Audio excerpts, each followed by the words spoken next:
बोल जयकारा बोल मेरे श्री गुरु महाराज की जय। बोलो साचे दरबार की जय। श्री सद्गुरुदेवाय नमः। श्री परमहंस अद्वैत मत अमर ज्योति श्री तृतीय पातशाही जी।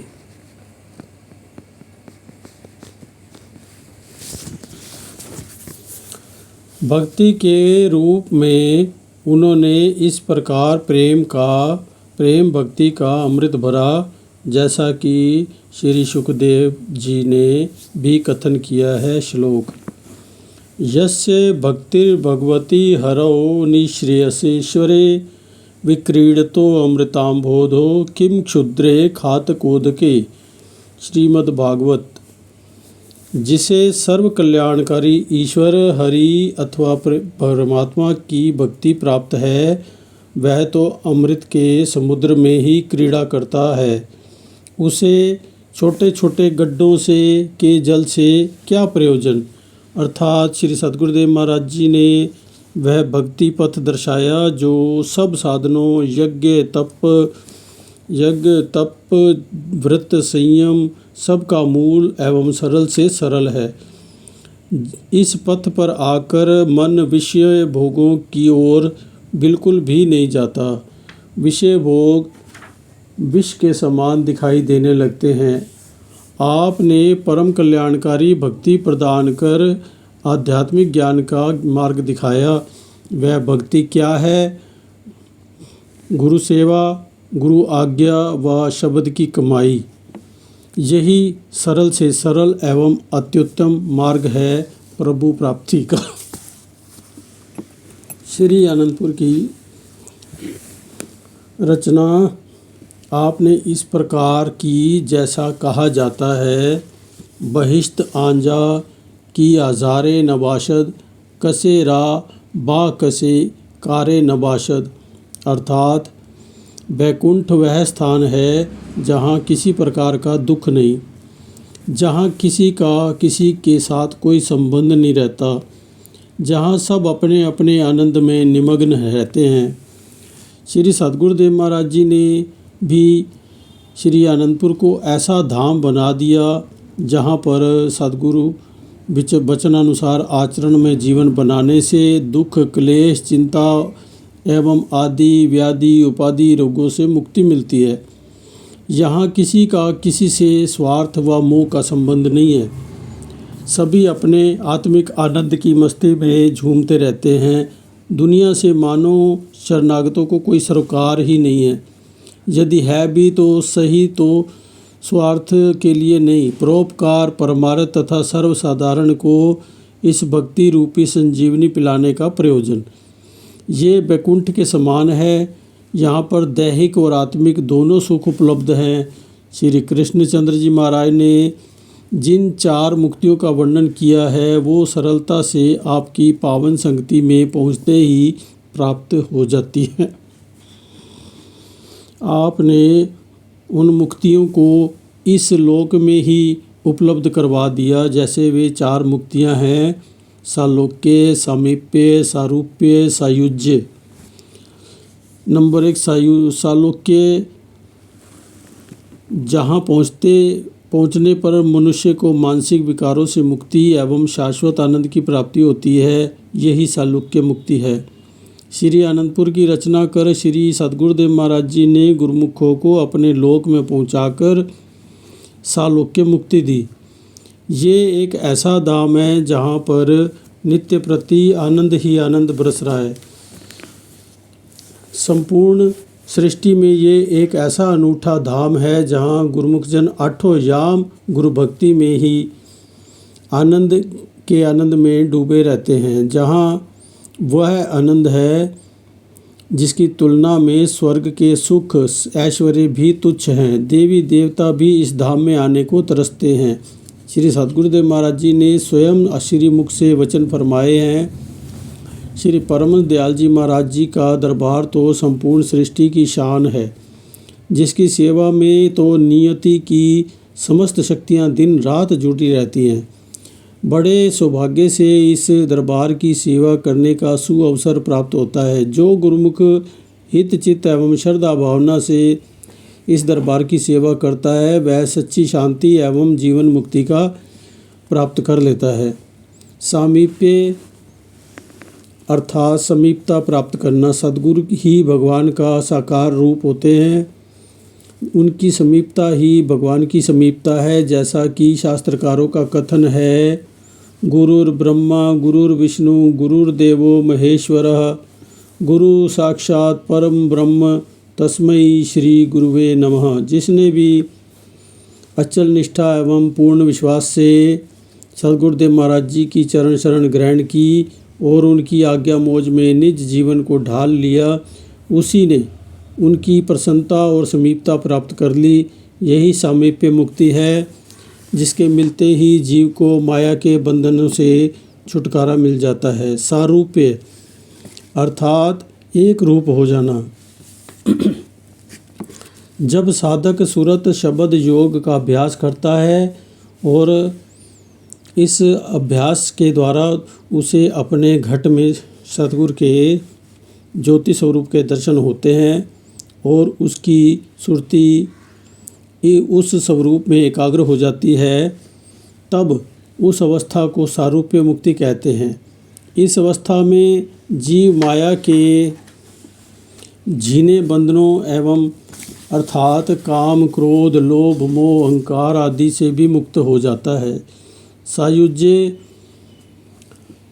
अर्थात आत्मा का परमात्मा में लीन हो जाना, जिसके पश्चात आवागमन के बंधन से मुक्ति मिल जाती है। आपने तो प्रेमियों को इससे भी ऊंचा दर्जा दिया हुआ था। आप प्राय फरमाया करते थे, प्रेमी के मैं कर बिकूं मेरा यही असूल, चार मुक्ति दूं ब्याज में दे न सकूं मूल। प्रेम भक्ति ही एक ऐसा साधन है जिससे जीवन में सरसता माधुर्य एवं सरलता का आविर्भाव होता है। सद्गुरु के चरणों में पहुंचकर उपरोक्त वर्णित चारों मुक्तियां प्रेमी को सहज में ही प्राप्त हो जाती हैं। कितना सरल है ये भक्ति पथ। श्री सद्गुरुदेव महाराज जी ने जो हम जीवों को भक्ति एवं प्रेम का मार्ग दर्शाया और श्री दरबार की रचना कर निष्काम सेवा का जो सिलसिला चलाया, वह केवल हमारी आत्मा के कल्याण के लिए ही किया। इस पावन दरबार की सेवा करने के लिए समस्त देवी शक्तियाँ श्री सद्गुरुदेव महाराज जी के आगे हाथ जोड़कर सदा उपस्थित रहती हैं। परम संत श्री कबीर साहब जी ने यही कहा है, जेहि खोजत ब्रह्मा थके सुर नर मुनि अरुदेव, कहे कबीर सुन साधवा कर सतगुरु की सेव। कि जिस परमात्मा को पाने के लिए देव मानव मुनि ब्रह्मा तप कर कर हार गए, वह संत महापुरुषों की सेवा करने से प्राप्त हो जाते हैं। इसलिए संत सद्गुरु सेवा ही अत्युत्तम भक्ति का साधन है, जिससे मालिक की प्राप्ति सुलभ है। श्री सद्गुरुदेव महाराज जी ने इसी सरल तथा अत्युत्तम भक्ति को ही हमारे सामने रखा। वे जीव कल्याण हेतु इस धरा पर अवतरित हुए थे। जीवन पर्यंत अंतिम क्षण तक उन्होंने जन कल्याण हेतु कार्य किए। एक बार आपने श्री प्रवचन फरमाए, गुरुमुखो तुम्हारा कल्याण ही हमें प्रिय है। वह कल्याण जो ही बातों से नहीं हुआ करता, जिसे कल्याण प्रिय है वह सद्गुरु से प्रेम बढ़ावे। प्रेम पुष्पों की वाटिका को बनाने के लिए अपने में सच्चाई पवित्रता और विचार शुद्धि का होना परम आवश्यक है। अपने व्यवहार को मधुर बनाओ, प्रत्येक के साथ सुंदर व भद्र व्यवहार करो। तुम्हारी प्रबल इच्छा क्या है? श्री सद्गुरुदेव का ध्यान बस जावे और वे हृदय के सिंहासन पर विराजमान हो जावें। मगर जैसे ये बाहर का सिंहासन साफ है, इस पर किसी प्रकार की मैल नज़र नहीं आती, उसी प्रकार मन के सिंहासन को भी निर्मल स्वच्छ और मलिनता से शून्य कर देना चाहिए। यदि सद्गुरु आ भी जावें तो कहाँ बिठाओगे?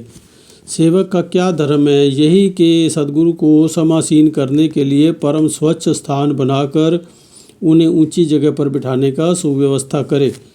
सद्गुरु की जगह विमल, पवित्र और ऊंची होनी चाहिए।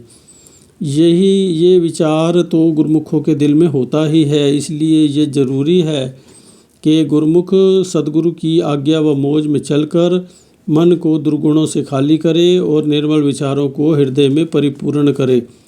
साथ में मस्तक में सद्गुरु के दर्शन करे। सद्गुरु के वचन ही जीव की अपनी पूंजी हैं। सद्गुरु की प्रसन्नता ही जीव का कल्याण है। अपने कल्याण से ही दूसरों का कल्याण हो सकता है। सद्गुरु का शब्द जीव को बहुत ऊंचा उठा ले जाना चाहता है।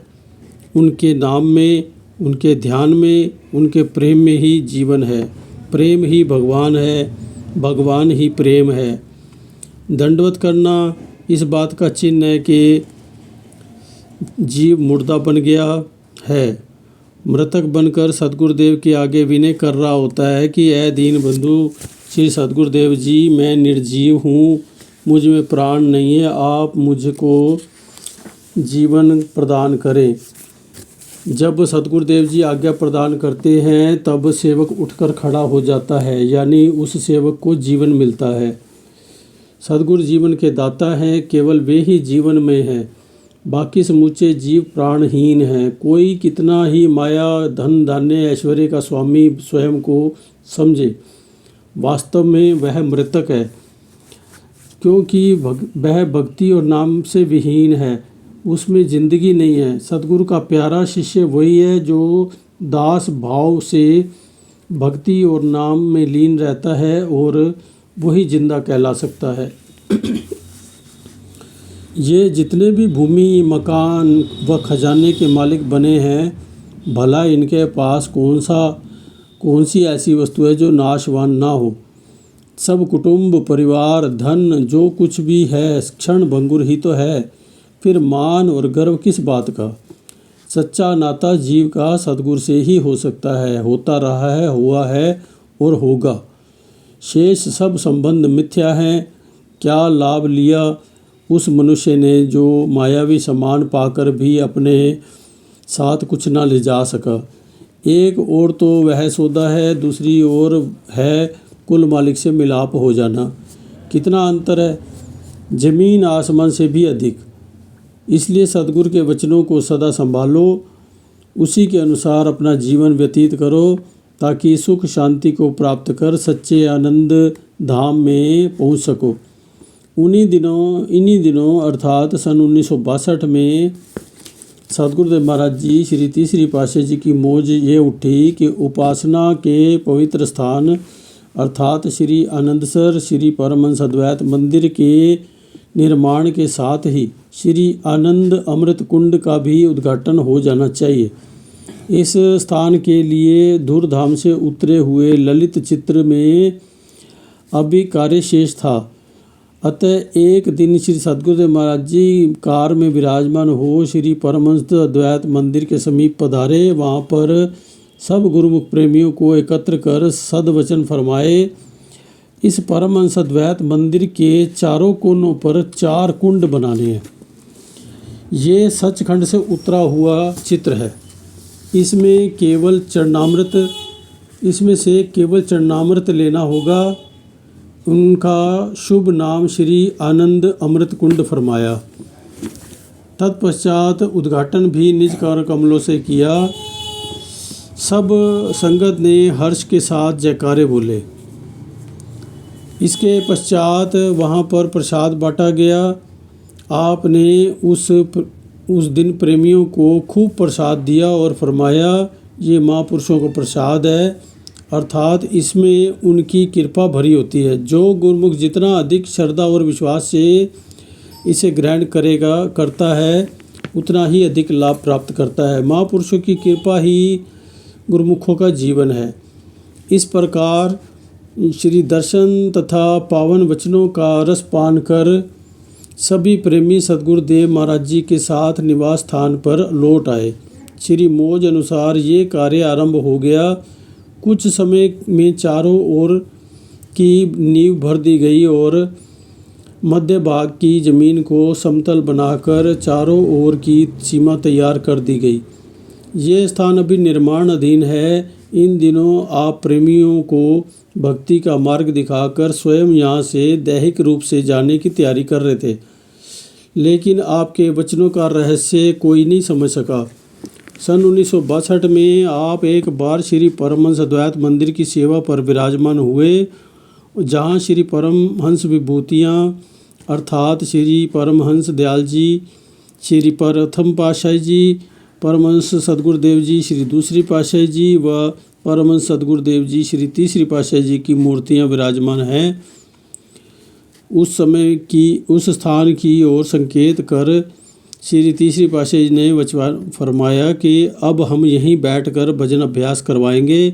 भजन अभ्यास के लिए एकांत स्थान होना चाहिए। इसके पश्चात कार में विराजमान होकर आपने अनंतसर की संपूर्ण परिधि की परिक्रमा करी। पुनः श्री चरणों में से इस क्षेत्र की समग्र भूमि को पवित्र कर श्री परमहंस अद्वैत मंदिर के ठीक पश्चिम दिशा में के मध्य में एक श्री अनंतसर के तट से कुछ दूरी पर पूरा हिसाब लगाकर उस स्थान पर पधारे, जिस स्थान की ओर कुछ समय पूर्व संकेत किया था। कार से नीचे उतरकर सीधे उस स्थान पर जाकर खड़े हो गए, जिस स्थान पर इस समय पवित्र श्री आनंद शांति भवन स्थित है। श्री महात्मा नित्य प्रेमानंद जी उस समय साथ थे। उनको श्री आज्ञा फरमाई कि इस स्थान पर एक खूंटी गाड़ो, और फिर कहा वचन किए कि हम यहाँ पर बैठकर अशांत रूहों को शांति प्रदान किया करेंगे। आपने फरमाया यहाँ श्री आनंद शांति भवन बनेगा। किसी को क्या मालूम कि इसमें क्या रहस्य है। सब ने यही समझा कि शायद ये तीर्थ स्थान बनाने के लिए श्री मंदिर का निर्माण करवा रहे हैं। महापुरुषों के गूढ़ रहस्यों को कौन समझ सकता है। ज्यों ज्यों आप अंतर्हित ओझल होने की तैयारी करने लगे, त्यों त्यों जीव कल्याण की लगन भी अधिक अधिक बढ़ती गई। आपकी सेहत सुकोमल हो चुकी थी। 24 वर्ष अन्न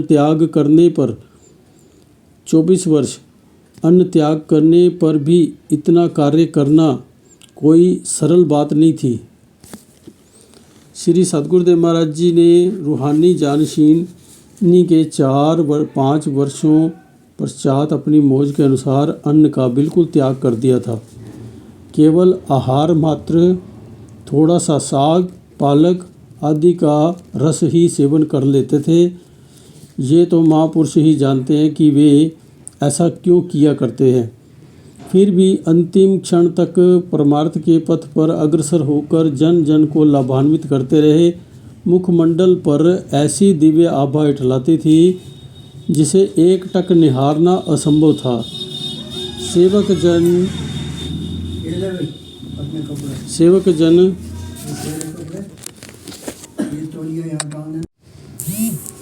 ये तो महापुरुष ही जानते हैं कि ऐसा क्यों किया करते हैं। फिर भी अंतिम क्षण तक परमार्थ के पथ पर अग्रसर होकर जन जन को लाभान्वित करते रहे। मुखमंडल पर ऐसी दिव्य आभा इठलाती थी जिसे एक टक निहारना असंभव था। सेवक जन डॉक्टरों व वैद्यों को बुलाते। कभी कभी सेवक जन विनय करते कि प्रभु आप तो करण करावन आ रहे हैं, अपनी सेहत को ठीक रखें। श्री वचन हुए एक प्रेमी को कर भुजा दिखाकर, देखो हमें कुछ है, हमें कुछ नहीं है। दिव्य आत्माएं जिन जीवों का जिस रूप में कल्याण होता है वही अपना रूप बना लेती हैं। शायद सेवकों को सेवा का सुअवसर देकर इन्होंने उन्हें कृतार्थ कर रहे थे। वास्तव में रहस्य भी यही था कि सन 1963 में श्री सतगुरुदेव महाराज जी नया गांव पधारे। वहां पर पूना से डॉक्टर बुलवाया गया। डॉक्टर यह देखकर हैरान था कि श्री विग्रह स्थूल शरीर तो इतना सुकोमल है, परंतु बदन की कांति इतनी कि मुखमंडल के तेज को संभालना कठिन था। डॉक्टर ने परीक्षण करने के लिए एक बूंद रक्त की लेनी चाहिए तो, परंतु सारे श्री कोमल तन में कहीं से भी प्राप्त नहीं हुई। श्री सद्गुरुदेव महाराज जी ने फरमाया, बस अब हमने अपने ध्येय को पूरा कर लिया। हम भी यही चाहते थे कि हमारा जीवन व तन सर्वस्व परमार्थ में ही लग जाए। उन्होंने ऐसी प्रसन्नता और सुमधुर वाणी में श्री वचन करते हुए देखकर डॉक्टर ने लंबी सांस भरकर कहा कि ये कोई मानवीय शक्ति नहीं अपितु कोई महान शक्ति है, जिनकी इस बुद्धि द्वारा पहचान कर सकना अति कठिन है। कितना अनुपम त्याग, कितना साहस! ऐसा आदर्श प्रस्तुत किया कि स्थूल शरीर में इतनी सुकोमलता होते हुए भी परमार्थ के कार्य को एक क्षण के लिए भी नहीं रोका। 12 अगस्त 1963 को आपने अर्शाद किए, गुरुमुखो, ये सद्गुरु का शब्द क्या है? ये समझो कि एक बार सार बीज मंत्र है। ये एक सार बीज मंत्र है जो मनुष्य के भीतर 24 घंटे चल रहा है, परंतु बाहर के ख्यालों के कारण जीव को समझ नहीं आती। वास्तव में ये मंत्र जीव की अपनी जायदाद है, परलोक की टिकट है। इसके आधार पर ही जीव चल रहा है। नाम के धारे सगले जंत। एक नाम होता है जाति मौलिक और एक होता है सिफाती विशिष्ट। भगवान के अनेक नाम होते हैं जिनका उच्चारण श्रद्धालु भक्तों ने अपनी अपनी श्रद्धा के अनुसार किया है, परंतु जाति नाम वह है जो अपने आप 24 घंटे अंदर चल रहा है। संत गरीबदास जी फरमाते हैं, सगल व्यापी सूरत में मन पवना गही राख, रोम रोम धुनि होत है सद्गुरु बोले साख। गुरुमुखो, आपको पता होना चाहिए कि सुख व शांति सच्चे नाम में है। नाम मालिक के पास पहुँचने की सीढ़ी है। गुरु का शब्द लगो मन मीठा, पार ब्रह्मता ते मोहि डीठा। गुरुमुखो, श्री सद्गुरुदेव का शब्द मीठा लगता है, माया जीव के ऊपर पर्दा डालती है। इस नाम ने माया से आपको बचाना है। संसार मन को खींच रहा है, इसके धोखे से बचने के लिए सद्गुरु के नाम से प्रीति लगानी है। सतगुरु का शब्द ही अपनी पूंजी है, सतगुरु का ध्यान ही अपनी जायदाद है, और कुटुंब परिवार के मोटे बंधन है। जो सुरती को फंसा रहे हैं, उनमें से सुरती हटाने के लिए ध्यान की आवश्यकता है। जब अब तुम्हारे मन की अवस्था संसार की दशा से अलग है, क्योंकि इस समय तुम दर्शन कर रहे हो। प्रेम सद्गुरु के ध्यान से ही पैदा होता है। गुरु मूरत का करिए ध्यान, गुरु ऊपर जाइए कुर्बान, गुरु के चरण राखे उरधार, हृदय माही होए उजियार। इस जीव को हर समय खुशी व शांति की जरूरत है, और वह नित्य नियम से भजन अभ्यास से व आरती पूजा करने पर मिलेगी। सदैव अपनी सुरती को त्रिकुटी में लगाओ जहाँ सद्गुरु विराजमान है। गुरुमुखों का यही धर्म है कि सद्गुरु के वचनों पर आचरण कर जीवन का कल्याण करे। आपका लगाया हुआ विमल गुरु भक्ति का नया पौधा श्री आनंदपुर अभी अंकुरित होकर पनप रहा था कि आपने निर्मोह भरे संकेत देने आरंभ कर दिए। देखने और सुनने में ज़मीन आसमान का अंतर होता है। जिन प्रेमियों ने अपनी आँखों से ये दृश्य देखा है, वही इसकी सत्यता और पर विश्वास कर सकते हैं कि सितंबर 1963 में नया गांव में जब अंगूर लगवाने की मौज उठी तो श्री चरणों से चलकर ही प्रेमियों को दर्शन देने के लिए आते। निज कर कमलों से अंगूरों का लगाया और बड़ी धूमधाम से इस उद्यान का उद्घाटन किया। अपनी मौज अनुसार ही 28 अक्टूबर 1963 सोमवार को महात्मा दर्शन अलखानंद जी को फरमाया कि हमें कोई आवश्यक काम है, अतः श्री स्वामी बेअंतानंद जी व महात्मा सतगुरु सेवानंद जी को तार भेजो कि वे जल्दी ही नया गांव श्री प्रयागधाम में आ जावें। महात्मा जी ने श्री आज्ञा शिरोधार्य कर श्री आनंदपुर में तार भेज दिया। उस समय श्री स्वामी जी श्री चौथी पातशाही जी महाराज गुना गए हुए थे। उन्हें फ़ोन द्वारा अशोक नगर से सूचना दी गई। महात्मा सदगुरु सेवानंद जी श्री आनंदपुर से तथा श्री स्वामी जी श्री चौथी पातशाही जी महाराज गुना से में सूचना पाते ही वहीं से चल दिए। 30 अक्टूबर 1963 को दोनों नया गांव श्री प्रयागधाम में पहुँचे। नया गांव में पहुंचते ही सेवादारों से श्री सद्गुरु महाराज जी ने सुकोमल सेहत की सकुशलता तथा अन्य समाचार पूछा।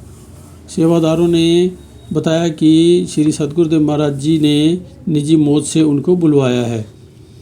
इनके नया गांव में पहुंचने से पहले 28 अक्टूबर 1963 को श्री सद्गुरुदेव महाराज जी ने निजी मौज से सेवादारों अर्थात महात्मा दर्शन लखानंद जी, महात्मा सुख सागरानंद जी, महात्मा परम दयानंद जी, महात्मा आत्म दयानंद जी, महात्मा आत्म निर्लेपानंद जी, महात्मा योग सत्यानंद जी, महात्मा योग प्रेमानंद जी एवं भगत दीवान चंद जी, ये सब उस समय अंदर सेवा में मौजूद थे।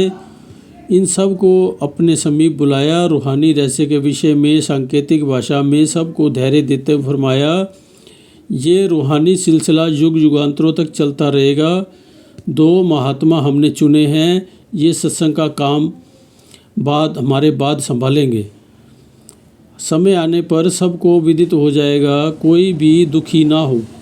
जब 30 अक्टूबर सन 1963 को श्री स्वामी जी चौथी पातशाही जी तथा महात्मा सदगुरु सेवानंद जी दोनों श्री प्रयागधाम श्री सदगुरुदेव महाराज जी श्री तीसरी पातशाही जी के श्री चरणों में उपस्थित हुए तो श्री सदगुरुदेव महाराज जी ने स्वयं ही फरमाया कि घबराने की ज़रूरत नहीं है, हमने किसी विशेष कार्य के लिए बुलवाया है। इसके बाद श्री सदगुरु देव महाराज जी श्री तीसरी पातशाही जी 31 अक्टूबर सन 1963 को स्वामी बेअंतानंद जी श्री चौथी पातशाही जी को एकांत में कुछ समय के लिए रूहानी रहस्य के विषय में सद्वचन फरमाते रहे। फिर महात्मा सदगुरु सेवानंद जी को पास बुलवा लिया और दोनों को अपने पास खड़ा करके फरमाया, आप दोनों ने हमारी बहुत सेवा की है, हम आप दोनों से बहुत खुश हैं। आप दोनों हमारी दाईं बाईं आँख हो। हमारी निजी मौज कुछ और है, आप दोनों ने आगे के लिए परमार्थ का काम करना है।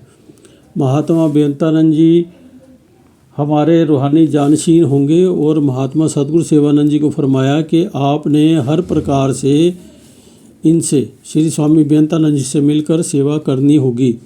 श्री सदगुरु महाराज जी की ऐसी मौज देखकर दोनों महानुभावों के दिल में अत्यधिक दुख हुआ, परंतु मुख से एक शब्द भी ना निकाल सके।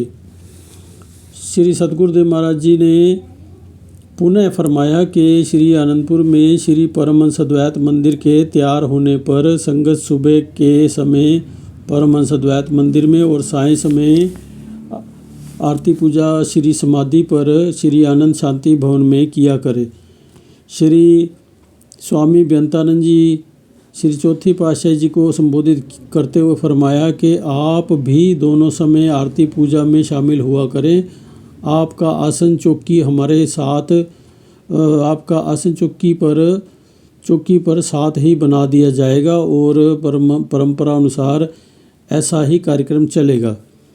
अंत में ये भी फरमाया कि श्री समाधि श्री आनंद शांति भवन श्री आनंदसर की सीमा के अंदर व श्री परमहंस अद्वैत मंदिर की पश्चिम दिशा में होनी चाहिए, जिसका निशान पहले ही लगवा दिया गया है। इसके पश्चात महात्मा दर्शन लखानंद जी को दरवाजे पर खड़ा कर दिया तथा एकांत में श्री स्वामी जी श्री चौथी पातशाही जी को रूहानी रहस्य समझाने के साथ साथ ये भी फरमा दिया कि श्री स्वामी जी पंचम पातशाही जी का नाम लेकर इन्होंने परमार्थ का अत्यधिक काम करना है, इनका अच्छी तरह से ख्याल रखना। इस प्रकार पूर्ण उत्तरदायित्व श्री स्वामी जी श्री चौथी पातशाही जी को सौंपकर आप निश्चिंत हो गए, परंतु अंतिम समय तक स्वयं पूर्ण रूप से कार्य में व्यस्त रहे। इसके पश्चात दीपावली के पर्व पर श्री आनंदपुर में कृपा की और माघी तक यहाँ श्री दर्शनों से सबको कृतार्थ किया। कभी कोई प्रेमी सुकोमल सेहत के विषय में पूछता तो आप प्राय यही फरमाया करते कि अब हम बिल्कुल स्वस्थ हो जाएंगे। आपको बैसाखी के पश्चात अच्छी सेहत में दर्शन देंगे। सभी प्रेमी इस संकेत को ना समझकर अपने भाव अनुसार यही समझते हैं कि श्री सद्गुरुदेव महाराज जी के हाथ में सब कुछ है, जैसा करना चाहें वैसा कर सकते हैं, तथा वे श्री चरणों में ही यही विनय भी किया करते कि प्रभु आप हमारी हार्दिक अभिलाषा है कि आप शीघ्र अतिशीघ्र अच्छी सेहत में हमारे इन प्यासे नैनों की तृषा बुझाइए। श्री सद्गुरुदेव महाराज जी थोड़ा सा मुस्कुरा देते, परंतु इस रहस्य को कोई न जान पाता। श्री 108 श्री सद्गुरुदेव महाराज जी श्री तीसरी पातशाही जी ने 29 जनवरी 1964 बुधवार को अंतिम बार आनंदपुर से विदाई ली। 29 जनवरी 1964 को बुधवार को अंतिम बार श्री आनंदपुर से विदाई ली।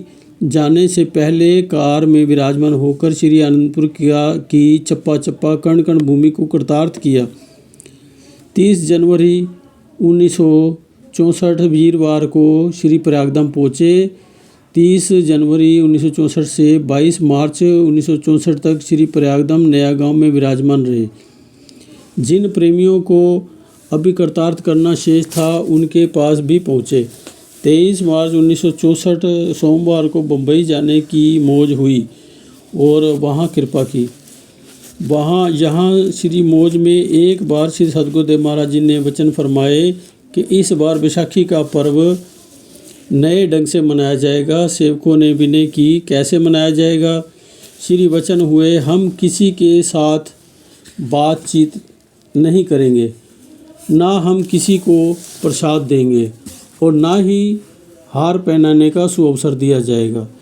1 अप्रैल 1964 को सेवादारों ने विनय की कि श्री आनंदपुर में कब पधारने की मौज है, टिकटों के लिए प्रबंध किया जाए।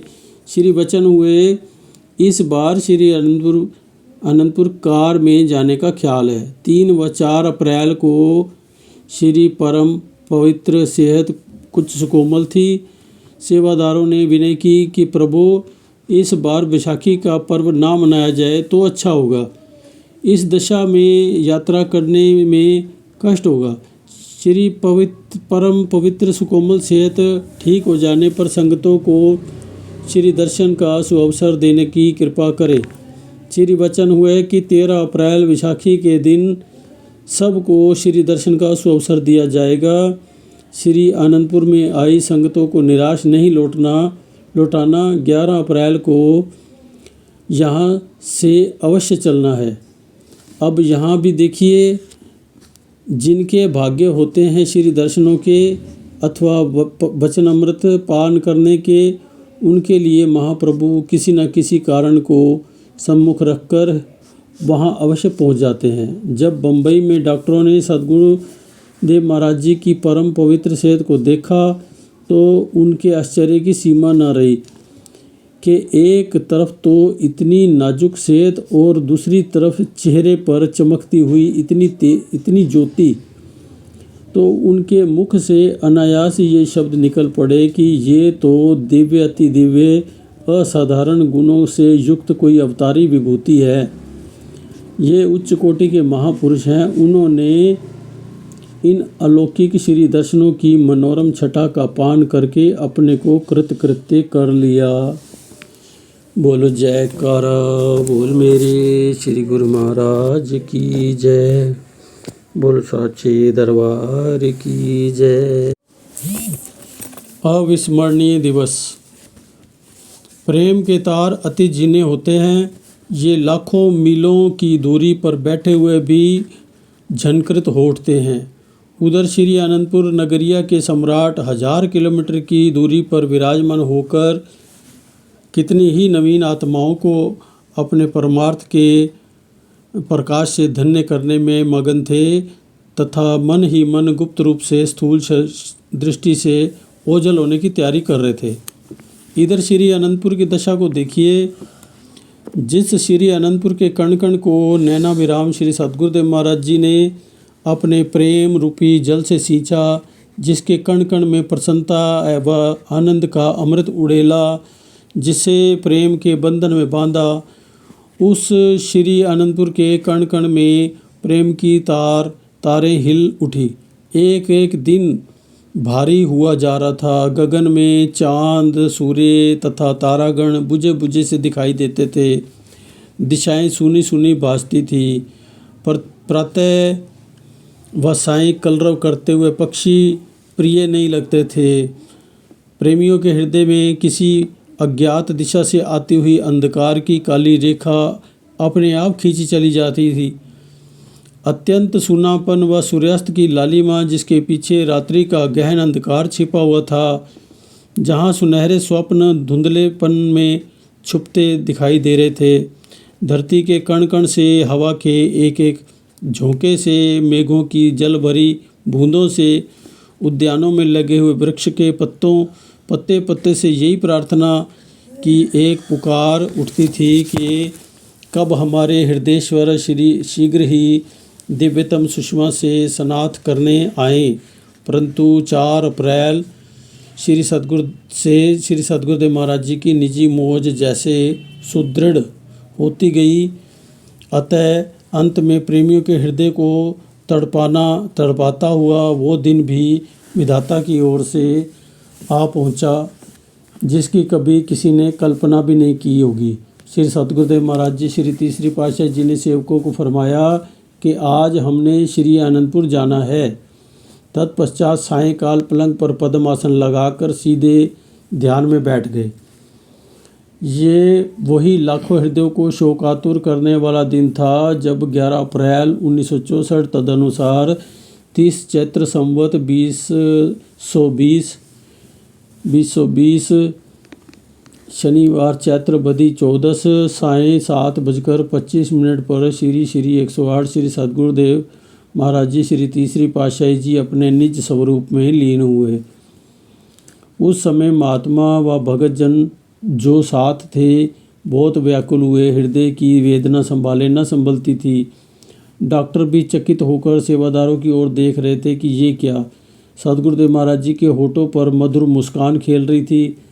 मुखमंडल की आभा चांद सूर्य को लजा रही थी, परंतु रहस्य विदित होने पर उनके हृदय शोक विवल हो उठे।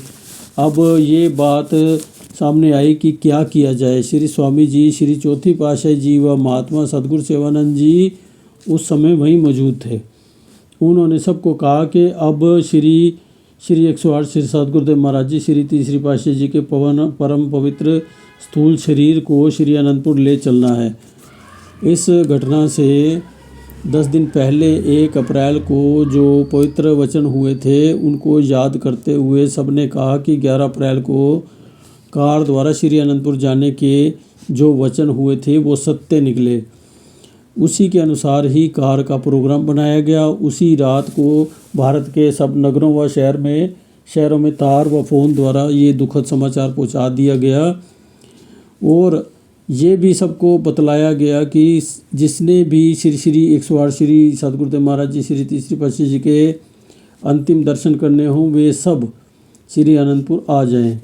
श्री सद्गुरुदेव महाराज जी श्री तीसरी पातशाही जी के परम पवित्र श्री स्थूल शरीर को श्री अनंतपुर पहुंचाने के लिए कार 11 अप्रैल की रात को बम्बई से चली और 13 अप्रैल संक्रांति बैसाखी संवत 2021 के दिन सुबह 7 बजे श्री अनंतपुर पहुंची। भारत के लगभग सभी नगरों के व शहरों उदाहरणतया बम्बई, कलकत्ता, दिल्ली, लखनऊ, कानपुर, इलाहाबाद, आगरा, जयपुर, कोटा, बेंगलोर, नागपुर, चंडीगढ़, जालंधर, अमृतसर, हैदराबाद आदि के अतिरिक्त यूपी, पंजाब, राजस्थान, आंध्र प्रदेश, गुजरात, महाराष्ट्र, जम्मू कश्मीर आदि के अन्य नगरों में इस दुखद समाचार की सूचना दी गई। सब नगरों व शहरों की संगतें इस घटना के सुनते ही श्री अनंतपुर पहुंचने लगी। जहां जिसने सुना सबके हृदय व्याकुल हो गए। इस दुखद समाचार ने पहले ही सबके हृदय विदीर्ण कर दिए थे, परंतु जब 13 अप्रैल को श्री विग्रह युक्त कार श्री आनंदपुर में पहुंची तो सबके धैर्य के बांध टूट गए। प्रेम ने विरह का रूप धारण कर लिया। सब ने कार को घेर लिया। सुमंजुल छवि सूर्य की न्यायी किरणें बिखरा रही थी, परंतु कमल नयन खुलने का नाम न लेते थे। सुकोमल होठों से प्रिय मनहर वचन सुनाई न दे रहे थे। ये देखकर सबके हृदय व्यथित थे। आध घंटे के पश्चात महात्मा सतगुरु सेवानंद जी ने सबको कहा कि 4:30 बजे श्री सतगुरुदेव महाराज जी श्री तीसरी पातशाही जी के श्री विग्रह स्थूल शरीर के सबको उस दर्शन करवाकर बाद में श्री समाधि का प्रोग्राम बनाया जाएगा, क्योंकि काफ़ी संगतें जो श्री सतगुरुदेव महाराज जी के अंतिम दर्शन के लिए भावना से आनंदपुर में आ रही हैं, वे भी शाम तक आ जावें। श्री समाधि के विषय में महात्मा सतगुरु सेवानंद जी व अन्य 3-4 महात्माओं ने बताया कि श्री अनंतसर की सीमा के निकट अंदर श्री समाधि देने की श्री आज्ञा हुई है। महात्मा नित्य प्रेमानंद जी ने कहा कि आज से 2 साल पहले श्री सतगुरुदेव महाराज जी ने श्री तीसरी पातशाही जी ने श्री अनंतसर की सीमा में श्री परमहंस अद्वैत मंदिर के पश्चिम में एक जगह अपनी समाधि के लिए जगह बताई थी। वहाँ निशानी के रूप में खूंटा लकड़ी का गाड़ा हुआ है। उसी स्थान पर श्री समाधि बनाई गई। 13 अप्रैल 4:30 बजे तक हजारों की संख्या में संगतें श्री अनंतपुर आ पहुंची। 4:30 बजे श्री परम पवित्र सुकोमल शरीर को स्नान करवाकर नए वस्त्र पहनाए गए और तिलक लगाकर सब संगतों ने विधि पूर्वक श्री आरती पूजा की।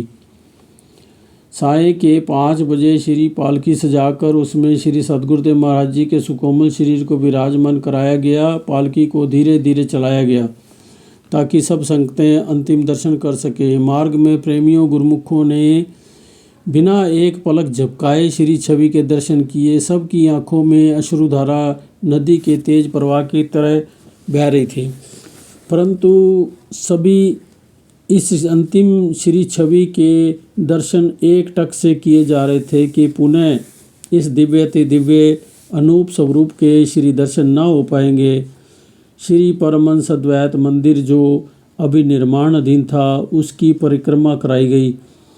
श्री सतगुरुदेव महाराज जी श्री तीसरी पातशाही जी के श्री विग्रह को 13 अप्रैल 1964 सोमवार को चैत्र शुद्धि पहली बैसाखी के दिन संवत 2021 साय को 6:45 पर महान समाधि में विराजमान कराया गया। जब समाधि दी गई तो संगतों का धैर्य टूट गया और उनकी आंखों से अश्रुधाराएं बहने लगी। कुछ दिन पहले श्री वचन हुए थे कि 13 अप्रैल बैसाखी वाले दिन सबको श्री दर्शन का अवसर देना है। हम किसी के साथ बातचीत नहीं करेंगे, ना ही हम किसी को प्रसाद देंगे, ना ही हम किसी को हार आदि पहनाने का अवसर दिया जाएगा। उस समय सेवादारों ने बताया कि ऐसे संकेत कुछ दिन से श्री सतगुरुदेव महाराज जी कर रहे थे। प्रेमी गुरुमुखों के लिए ये दुख असह्य था। इस समय तो उनका एक क्षण युग सम व्यतीत हो रहा था। 13 अप्रैल की रात्रि ही मानो एक कल्प के समान बन गई थी। 14 अप्रैल मंगलवार के दिन महात्मा सतगुरु सेवानंद जी ने तथा अन्य सेवादारों ने मिलकर श्री 108 श्री सतगुरुदेव महाराज जी श्री तीसरी पातशाही जी के रूहानी जानशीन के विषय में गुप्त वचन सबके सामने प्रकट करने के लिए परामर्श किया ताकि हृदयों को कुछ धैर्य प्राप्त हो। अतः 14 अप्रैल 1964 को मंगलवार को के दिन सब संगत को बड़े हाल में कमरे में एकत्र कर श्री वचन सुनाए गए। श्री सतगुरुदेव महाराज जी श्री तीसरी पातशाही जी ने 31 अक्टूबर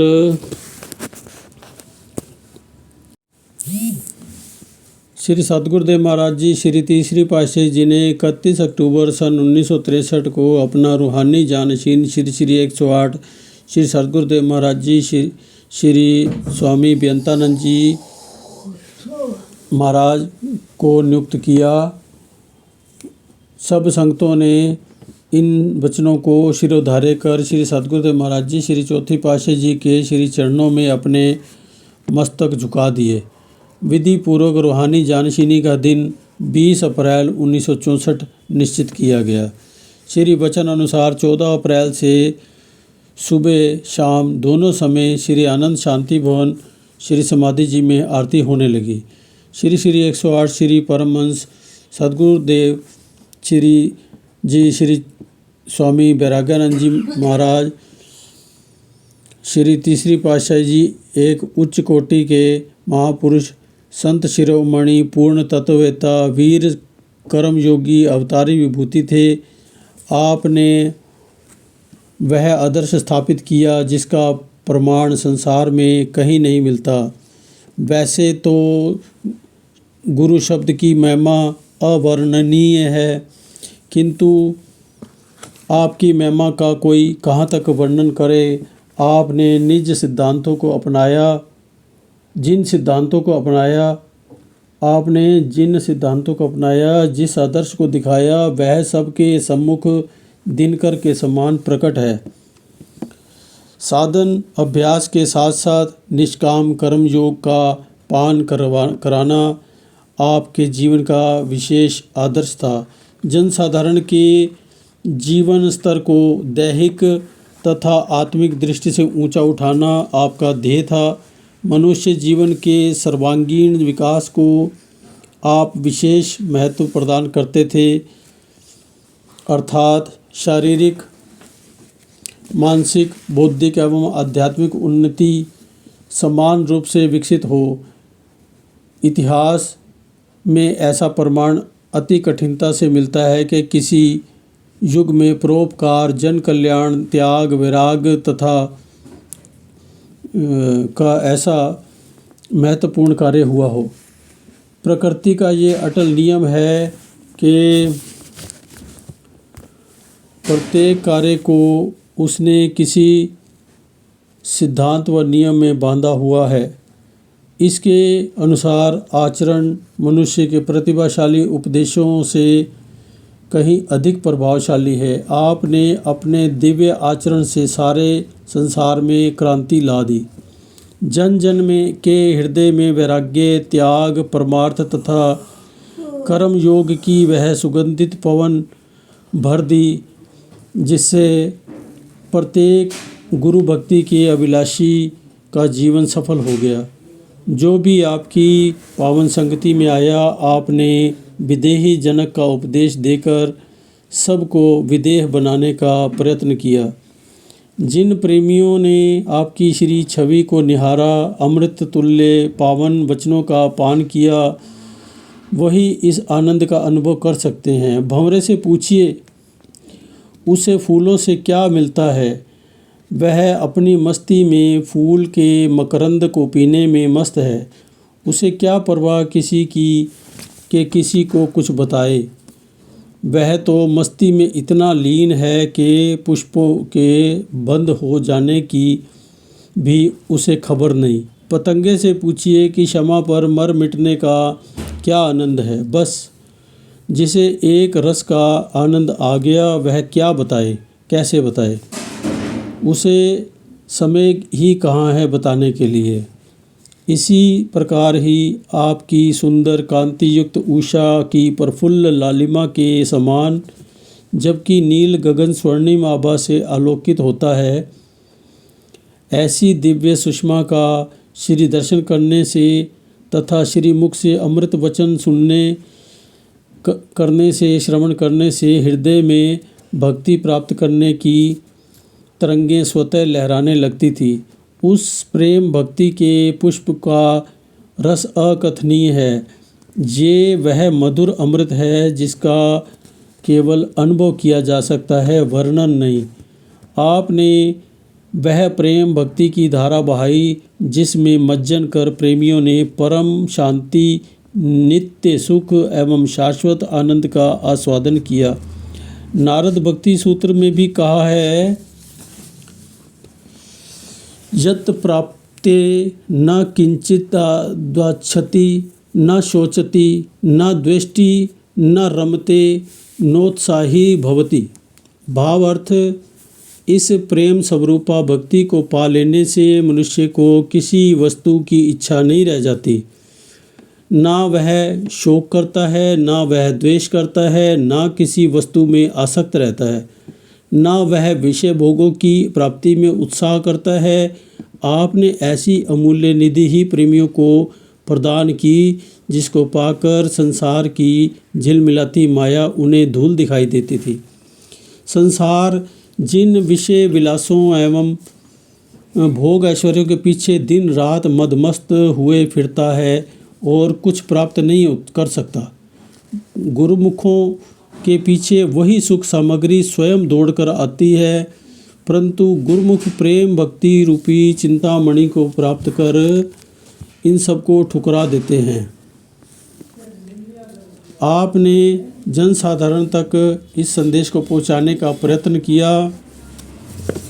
आतिशे इश्क में तू खुद को मिटाकर देख, आतिशे इश्क में तू खुद को मिटा के देख कि गुमशुदगी में जीने का लुत्फ़ क्या है। मेरे साकी का मैखाना सदा आबाद रहता है, पी लेने ले दो घूंट उससे सदा दिल शाद रहता है। अर्थात ऐ जीव, तू प्रेम अग्नि में अपने आप को जला दे। जब तेरा आपा भाव मिट जाएगा तब तुझे उस आनंद का पता चलेगा कि वो आनंद क्या है। इस प्रेम रूपी अमृत की धारा तो हर समय बह रही है, उससे दो घूंट पीकर देख के कैसे दिल सदा प्रसन्न रहता है। ये संदेश दिया आपने सर्वसाधारण को भी, जिससे सभी इस अमृत के स्रोत में गोता लगाकर अमर हो जाएं। मनुष्य की बुद्धि असमंजस में पड़ जाती है कि आपको द्वापर के लीलाधारी श्री कृष्णचंद्र महाराज जी कहें या त्रेता के मर्यादा पुरुषोत्तम श्री राम जी चंद्र जी महाराज, साधनलीन बुद्ध कहें अथवा परमार्थ पथ का दिनकर, कुछ भी समझ में नहीं आता कि क्या उपमा दे। आपने वे अनुपम लीलाएं की जिनके रहस्यों को हृदय की गहराई से सोचने पर भी समझ नहीं आ सकती। वे मर्यादाएं बांधी जिनमें से पराबुद्धि की विशेषता स्पष्ट झलकती है। सत्य नाम का ऐसा अमृत पिलाया कि जन जन को भूल ही गया कि हम कलिकाल में निवास कर रहे हैं या सतयुग में निवास कर रहे हैं। आपने समझाया कि हठ योग, क्रिया योग, साधन योग तथा कर्म कांड में ही उलझे रहने से जीवन के उद्देश्य को पूरा करना अति कठिन है। आपने सुरत शब्द योग अथवा राज योग को ही सर्वोत्तम बताया, जिससे जीवन को पूर्ण रूप से सफल कहा जा सकता है। आपने सबके लिए गीता में निम्न उपदेश को आवश्यक बताया।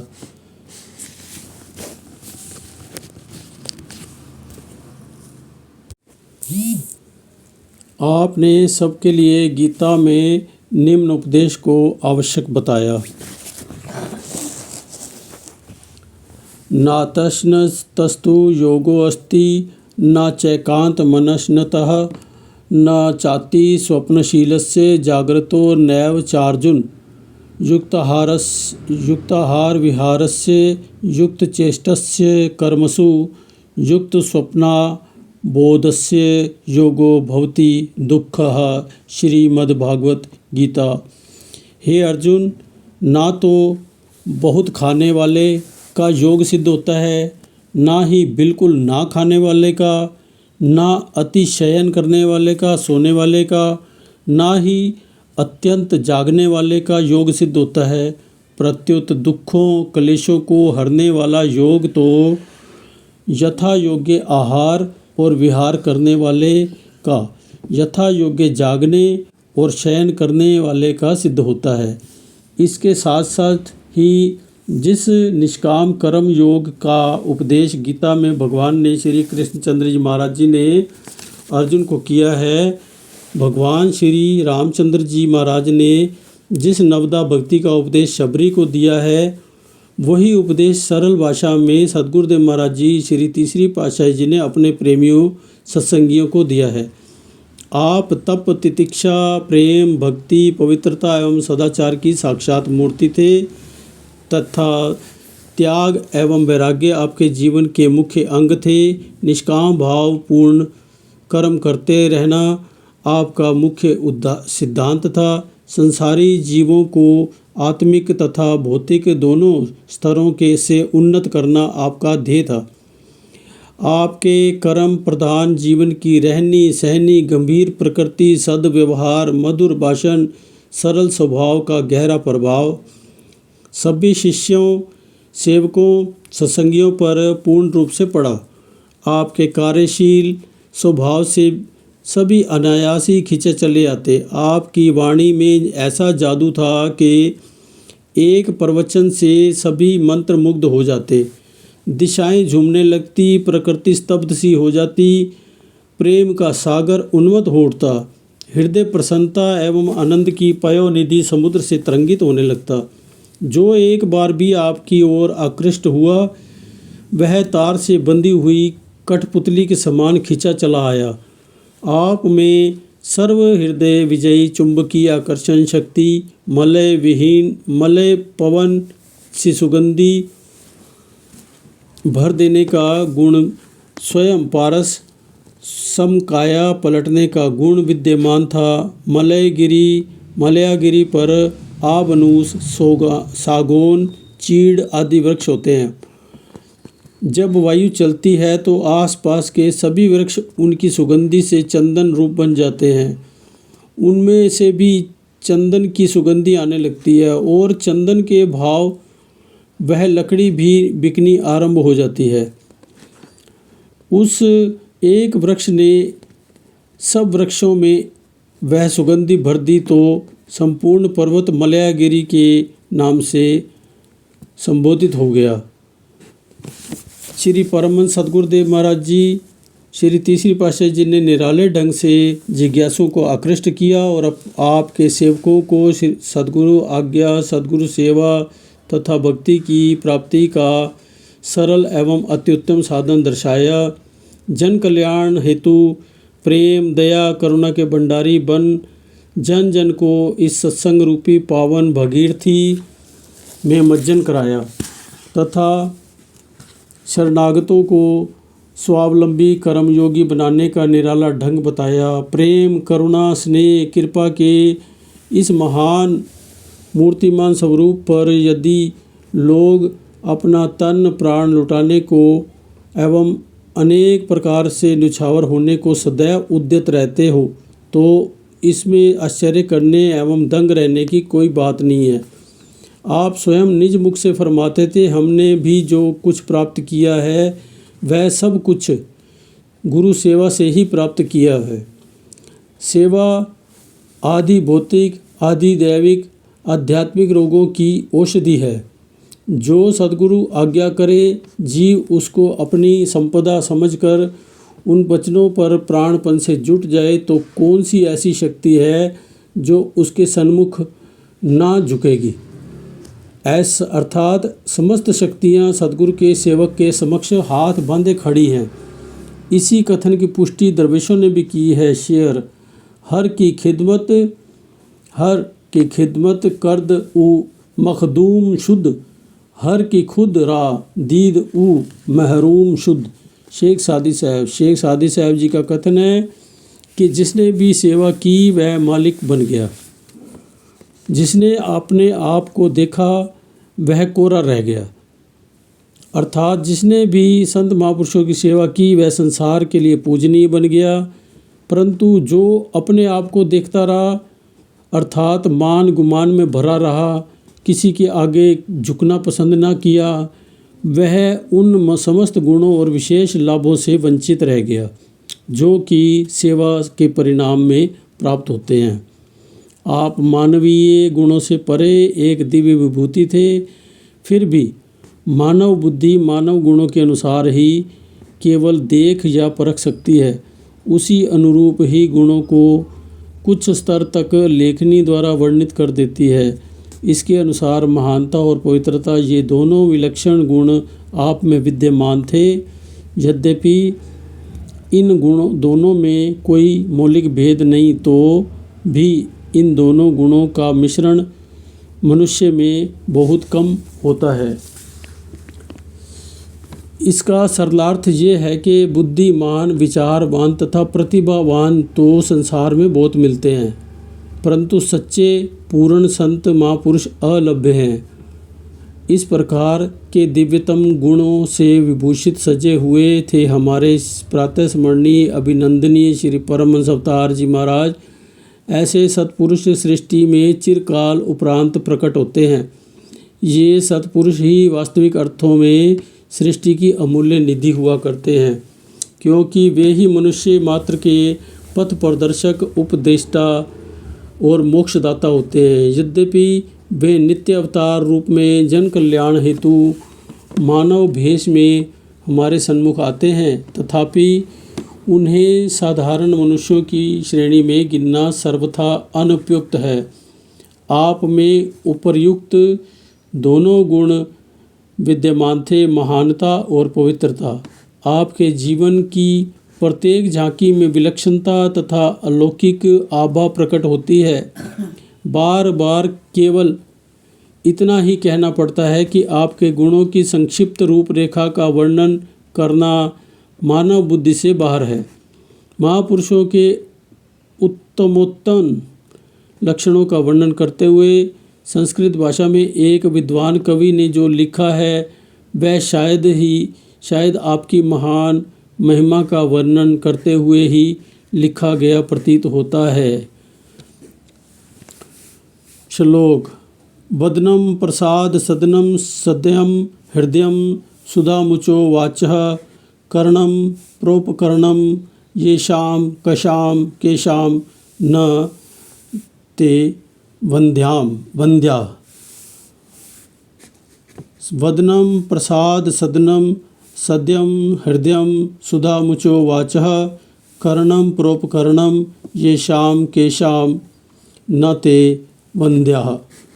अर्थ, जिनका मुख कमल सदा प्रसन्नता से खिला रहता है,